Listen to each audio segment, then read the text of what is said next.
అందరికీ నమస్కారం. మా ఛానల్కి తిరిగి స్వాగతం.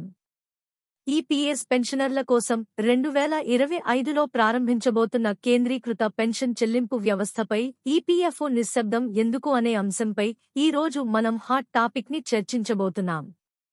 టాపిక్లోకి వెళ్లే ముందు మా ఛానల్కు సబ్స్క్రైబ్ చేసి సపోర్ట్ చేయవలసిందిగా మేము మిమ్మల్ని అభ్యర్థిస్తున్నాము. ముందుగా సిపిపిఎస్కి ఈపీఎఫ్ఓ యొక్క మద్దతు గురించి మాట్లాడుకుందాం. వారి స్పష్టమైన నిశ్శబ్దం ఉన్నప్పటికీ ఈపీఎఫ్ఓ నిజానికి ఈ కొత్త సిస్టమ్ గురించి చాలా ఉత్సాహంగా ఉంది. వారు తమ కార్యకలాపాలను ఆధునీకరించడంలో మరియు పెన్షనర్లకు సేవలను మెరుగుపరచడంలో ఇది ఒక ప్రధాన ముందడుగుగా భావిస్తున్నారు. ఇది పింఛనుదారులకు జీవితాన్ని సులభతరం చేస్తుంది.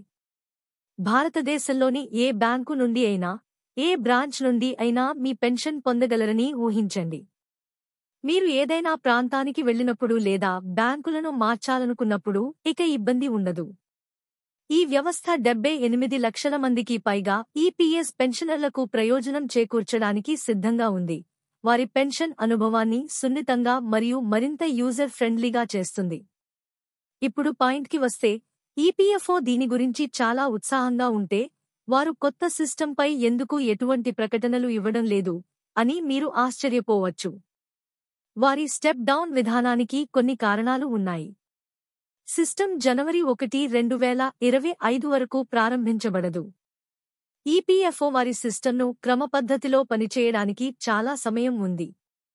వారు బహుశా సాంకేతిక అంశాలలో అప్డేట్ చేస్తున్నారు.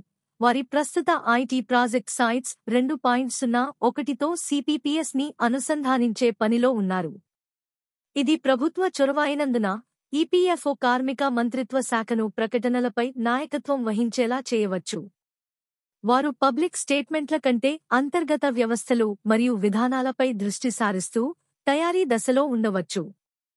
కానీ ఈపీఎఫ్ఓ పూర్తిగా నిశ్శబ్దంగా ఉందని అనుకోకండి. తదుపరి దశలో ఆధార్ ఆధారిత చెల్లింపు వ్యవస్థకు మారడంతో పాటు భవిష్యత్తు ప్రణాళికలపై వారు సూచన చేశారు.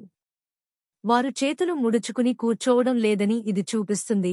వారు భవిష్యత్తు కోసం చురుకుగా ప్లాన్ చేస్తున్నారు. ఈపీఎఫ్ఓ సిపిపిఎస్ గురించి పెద్దగా శబ్దం చేయకపోవచ్చు, కానీ వారు ఖచ్చితంగా ట్రాక్లో ఉన్నారు మరియు తెరవెనుక కష్టపడి పనిచేస్తున్నారు. ఈ కొత్త వ్యవస్థ గురించి మీరు ఏమనుకుంటున్నారు? దిగువ వ్యాఖ్యలలో మాకు తెలియజేయండి. పెన్షన్కు సంబంధించిన అన్ని విషయాలపై అప్డేట్గా ఉండటానికి లైక్ చేయడం, సబ్స్క్రైబ్ చేయడం మరియు నోటిఫికేషన్ బెల్ నొక్కడం మర్చిపోవద్దు. ఈ వీడియో చూసినందుకు ధన్యవాదాలు.